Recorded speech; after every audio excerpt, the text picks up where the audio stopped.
Azərbaycan Xarici İşlər Naziri Ceyhun Bayramov Ukraynaya səfər edibdir. Bilirsiniz ki, Ukrayna ilə Azərbaycan arasında hələ 2000-ci ildən dostluq, əməkdaşlıq və tərəfdaşlıq haqqında müqavilə var. Ondan sonra 2008-ci ildə, demək 2008-ci ildə strateji tərəfdaşlıq bəyannaməsi qəbul olundu. Yəni Ukrayna ilə Azərbaycan strateji tərəfdaşdır. Eyni zamanda Ukrayna Azərbaycanın ticarət tərəfdaşıdır. Müharibəyə qədər 2022-ci ildə Azərbaycan-Ukrayna arasındakı ticarət dövriyyəsi 617,8 milyon dollar idi.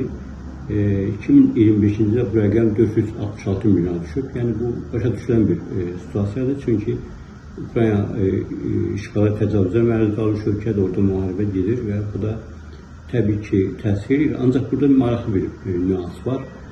O da ondan ibarətdir ki, Azərbaycan-Ukrayna arasında ticarət dövriyyəsində müsbət saldo Ukraynanın xeyrinədir. Biz Ukraynadan daha çox mal və məhsul ixrac edirik, nəinki ixrac edirik. Bu baxımdan belə maraqlı bir məsələdir. Azərbaycan-Ukrayna gündəliyində çox məsələləri var. Əlbəttə, birinci növbədə deməli, bu ticarət münasibətləridir. Bu öz yerində, eyni zamanda təhlükəsizlik məsələləri ilə bağlı. İki tərəfli münasibətlərdə və regional məsələlərdə Ukrayna hal-hazırda müharibə vəziyyətindədir. Bu müharibə həm Xəzər dənizində, həm Qara dənizdə müəyyən situasiyalar yaradır və bu da əlbəttə ki, bütövlükdə təhlükəsizlik arxitekturasını təhdid edən bir məsələdir. Ukrayna ilə Azərbaycan bir-birinin ərazi bütövlüyünü tanıyır və bir-birinin suverenliğini tanıyır. Bu daim davam edibdir. Azərbaycan öz ərazi bütövlüyünü təmin etmiş ölkədir və Ukrayna hal-hazırda ərazi bütövlüyü pozulan ölkədir. Ancaq Azərbaycan bu məsələdə bağımsız siyasət yürüdür.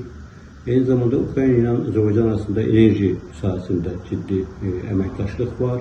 Düz bu hərbi əməliyyatlar bir qədər bu məsələlərə mane olur. Amma strateji məsələlərdə yenə də fikir birliyi var. Bu Trans-Xəzər deməli dəhlizi ilə bağlı məsələlərdir. Eyni zamanda Ukraynaya qaz, neft məhsulları və qaz ixracı ilə bağlı məsələlər var. Yəni, ümumilikdə götürəndə Ukrayna ilə Azərbaycanın arasında deməli bir dayanışma, işbirliyi var. Müharibə baxmayaraq Azərbaycan öz prinsipial mövqeyini davam etdirir və Ukraynanın bütün hüquqlarını, beynəlxalq hüquqda təsbit olunmuş bütün hüquqlarını Azərbaycan qəbul edir. Eyni zamanda Ukrayna Azərbaycanın hüquqlarını qəbul edir. Bu ölkələr beynəlxalq təşkilatlarda da eyni mövqedən çıxış edirlər və burada demək olar ki, strateji tərəfdaşlıq bütün mənalarda özünü göstərir.